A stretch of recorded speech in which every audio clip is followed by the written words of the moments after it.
Assalamualaikum warahmatullahi wabarakatuh. Bismillahirrahmanirrahim.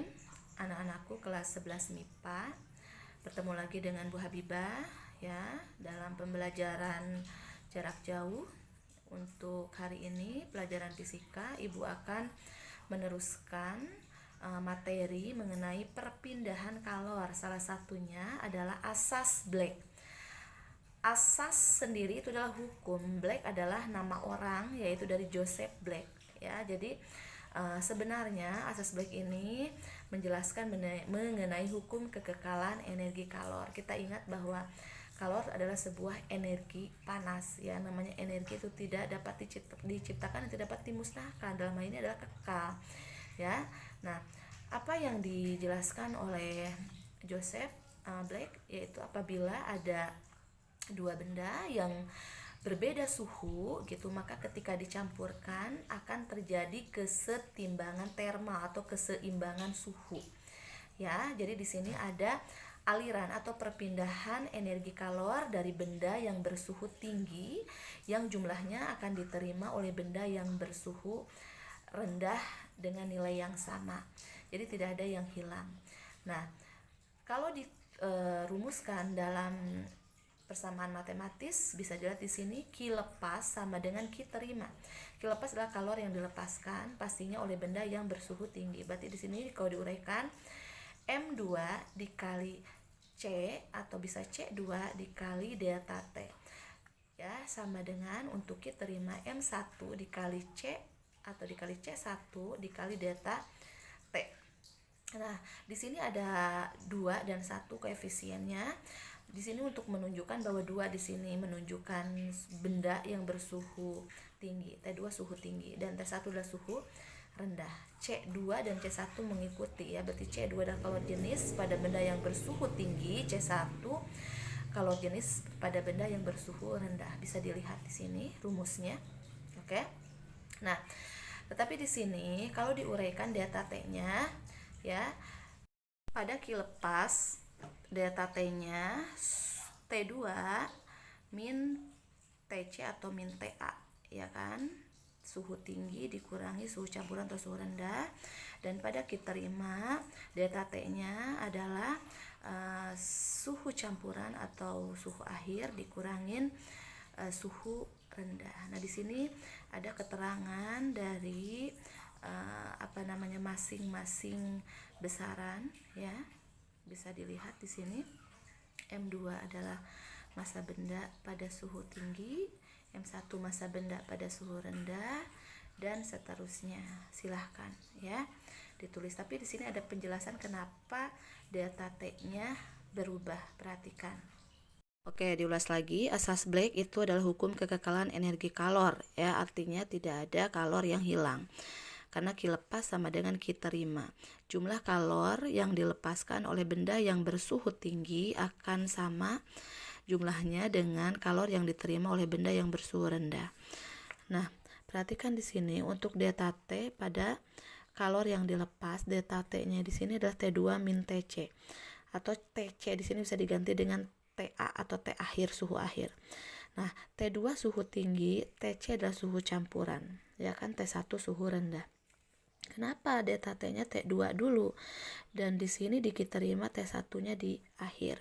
Kalau kamu perhatikan grafik ya, diagram minggu kemarin dalam penghangatan suatu zat ya yang suhunya minus ya menjadi air ataupun menjadi uap, kamu perhatikan di sini ada grafik minus 5 ke 0, kemudian dari 0 ya itu akan tetap, kemudian dari 0 ke 100. Misalkan 0 di sini adalah suhu rendah, 100 derajat adalah suhu tinggi. Maka di mana TC? Maka TC itu di antara T1 dan T2 di sini. Ya kan? Artinya di sini suhu tinggi ya pasti akan lebih tinggi dari suhu campurannya. Dan suhu rendah pasti akan rendah daripada suhu campuran, biasanya seperti itu, atau malah nilainya pun akan negatif. Karena apa? Dianggap ini belum jadi air, tetapi kebanyakannya masih dalam bentuk es gitu ya. Oke, nah berarti di sini delta T-nya di sini kan T2 min min TC. Sedangkan di sini delta T-nya TC min T1 seperti itu. Ya, jadi kamu jangan kaget kok di sini T2, di sini T1-nya di akhir, seperti itu. Jadi tetap ini yang jadi rujukan untuk diagram grafik penghangatan kalor seperti itu. Oke, kita lanjutkan ke contoh soal nomor 1 ya. Nah, di soal disebutkan bahwa dalam sebuah termos ada air 150 gram pada suhu 90 derajat Celcius. Kemudian ditambahkan dalam termos tersebut 50 gram air pada suhu 30 derajat Celcius. Dalam keadaan kesetimbangan termal, berapa suhu akhirnya? Nah, di sini sudah jelas di sini ada dua suhu yang berbeda ya dalam air yang masuk dalam termos. Berarti untuk membedakan suhu tinggi T2 dan suhu rendah T1.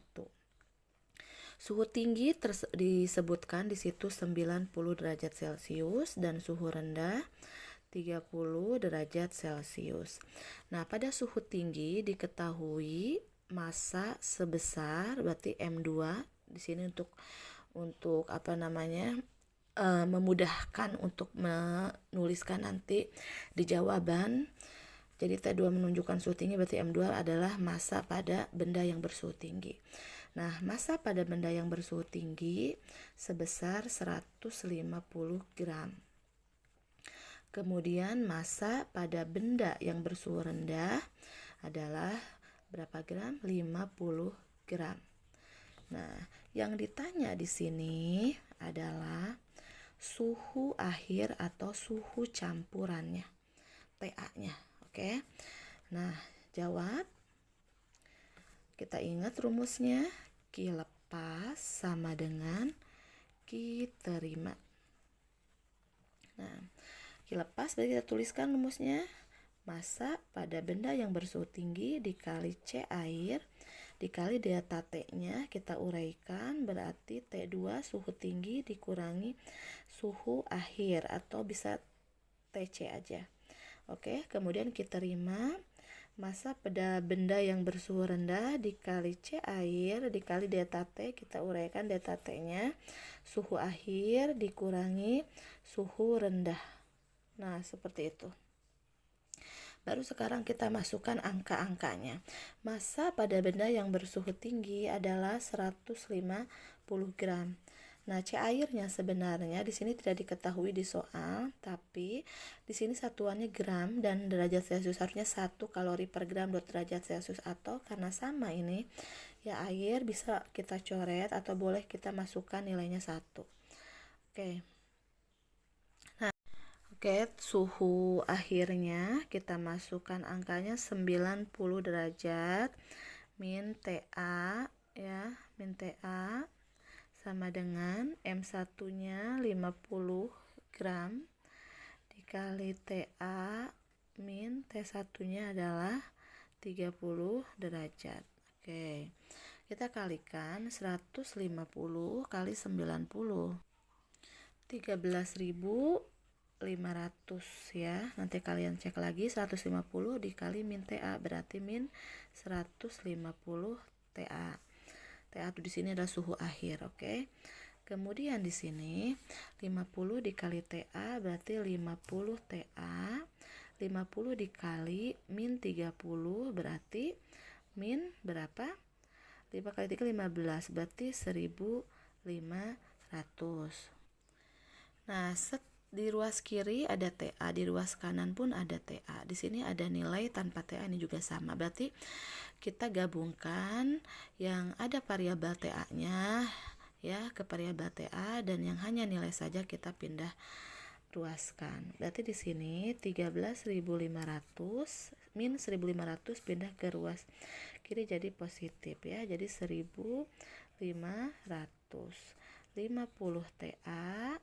Nah, min 150 TA-nya pindah ruas, berarti plus 150 TA. Oke.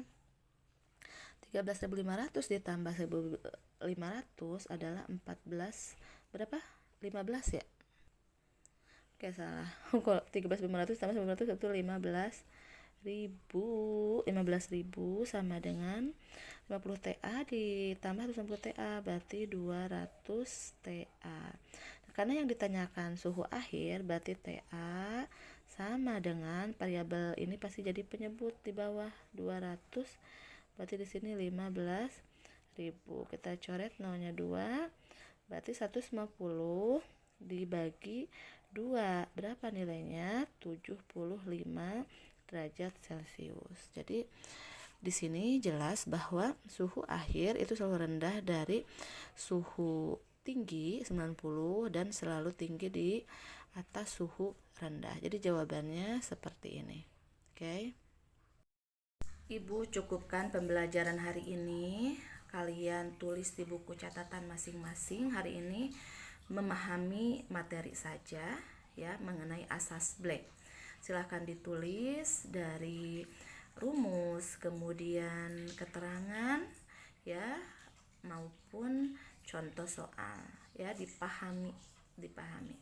Harusnya Ibu menjelaskan satu lagi contoh soal, cuma kebanyakan sepertinya ya. Itu saja dari Ibu. Kalau ada yang kurang jelas tanyakan di grup kelas. Itu saja. Wassalamualaikum warahmatullahi wabarakatuh.